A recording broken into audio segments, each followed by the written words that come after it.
Hello, and welcome to So You've Given Up on Life, But You're Still Hungry. I'm your host, Jeff, or as my nephew calls me, Uncle Jeff, or as the ladies know me, Sweet Jeff. Haven't heard that nickname in years. Sometimes you find yourself at 3 a.m. contemplating the empty misery that is life when you realize you're hungry. Happens to the best of us. Anyway, today I'm gonna teach you how to make the chicken patty Crunchwrap melt. While this may indeed contain the words Crunchwrap, I assure you it is unrelated and legally distinct from the Taco Bell brand. Step 1, and I like to do this step weeks in advance of what is sure to be a long and terrible depressive episode, is I go and I buy the ingredients. These all keep a good long while, making them ideal for someone afflicted with the grim knowledge that life is a meaningless game where the points don't matter and the rules are made up. So find yourself a Mega Mart and grab a cart. We're gonna need cheese. You could opt for the fancy unshredded kind, or simply look for keywords on the shredded bag sort, like artisanal or Taco Bell. You're gonna need yourself some breaded freezer chicken. I prefer patties as per the name of the recipe, but feel free to use the popped corned or stripped variety of chicken. Or if you have energy, you could actually bread and cook your own chicken. Tortillas, the big burrito sort of tortilla. Please sponsor me, Mission Tortilla. You're also going to need tortilla chips. Flat rounds work best here, but you follow your bliss. You're gonna want some beans of the refried variety. And lastly, assorted goos of flavors that you enjoy, typically of the Mexican flavor profile. I'm talking salsas and quesos. Additionally, hot sauce goes very well here. Personally, I prefer the self-checkout line as the payment is often optional in the event that no one sees it. Sir? Oh, sir, Dick, we gotta go. Sir, you have to... Leave me alone. I don't know you. Sir?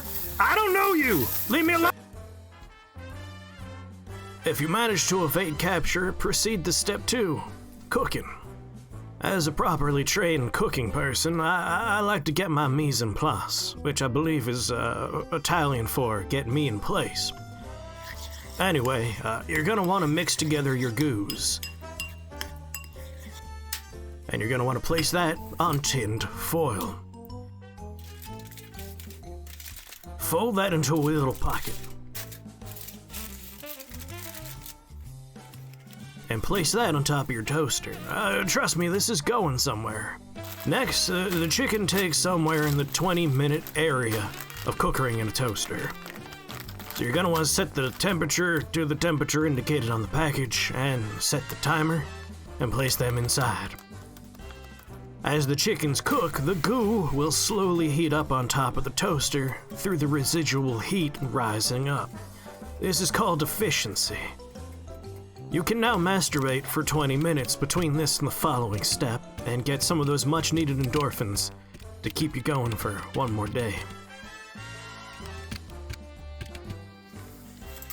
Alright, now that you got some pep in your step, it's time for assembly. You're gonna want to take a tortilla and smear that goo on it. Once you're good and gooed, you're gonna want to place some shredded cheese on top of that. Next up, assemble the chips. I like to try and line the rounded edges to the outside of the circle we're making on top of that cheese. It reduces the chance that we're going to tear the tortilla. Place a chicken patty on top of that and top with the final application of cheese. Now this top cheese is important, so do not skimp on the top cheese. Any containment breach will turn into a delicious crispy lattice of cheese on top, thus sealing your pocket of nutrition. Now fold it up. You can do this any way you please. I film this on my cell phone, as I do not have a tripod or a camera, or a friend to hold my cell phone. So I have to do this with one hand. God, I miss the studio. Earlier in the video, I should have told you to preheat a pan on medium heat, but I forgot. Butter that pan liberally for a good even browning.